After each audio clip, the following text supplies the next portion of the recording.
আরিচাঘাটে যে ঘটনা ঘটেছে তদন্ত রিপোর্ট পেয়েছি। সেখানে ওই ড্রাইভার, যিনি একটা স্টপ বাস, থেমে থাকা বাস, তিনি কী কারণে চলতে শুরু করলো, এবং আপনি দেখবেন যে ফেরিতে উঠার পরিবেশ হয়নি, ফেরি কিন্তু ঘাটে নেই।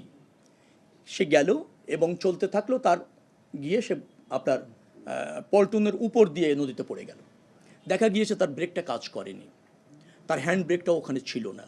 সে যেভাবে গাড়িটা চালানো শুরু করেছিল বা যেভাবে গাড়িটা চলতে শুরু করেছে সেটা একেবারেই অনাকাঙ্ক্ষিত।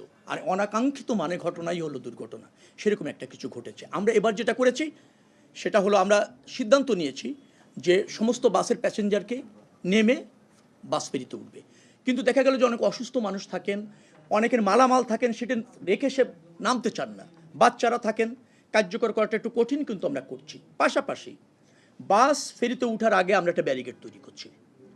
ওই ফেরি বাস নেমে খালি না হওয়া পর্যন্ত এখান থেকে কোনো গাড়ি উঠতে যেতে পারবে না, ওই ব্যারিকেড ক্রস করতে পারবে না, সেটা আমরা নিশ্চিত করেছি।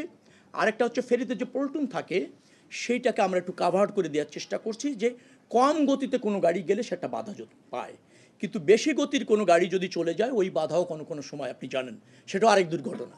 তো এইভাবে আমরা ম্যানেজ করার চেষ্টা করছি। সদরঘাটে যেটা ঘটেছিল সেটাও একেবারে আমাদের নজরদারিও ছিল। হঠাৎ করে আপনার বোটে, স্পিড বোটে এসে যখন উঠতে যায়, দুইটা লঞ্চের চাপে এরকম একটা দুর্ঘটনা অনাকাঙ্ক্ষিতভাবে ঘটে যায়। এবার আমরা যেটা করেছি সদরঘাটে সেটা হচ্ছে, বোট এবং স্পিড বোট কোনোটার থেকে কোনো লঞ্চ উঠতে পারবে না। নৌ পুলিশের সার্বক্ষণিক কর্ডন করে নজরদারি চলবে। বোট এবং স্পিড বোটে কোনো যাত্রী যদি আসে, সে পল্টনে নামতে পারবে এবং পল্টনে উঠতে পারবে, সেই জন্য আমরা ব্রিজ করে দিয়েছি নতুন করে।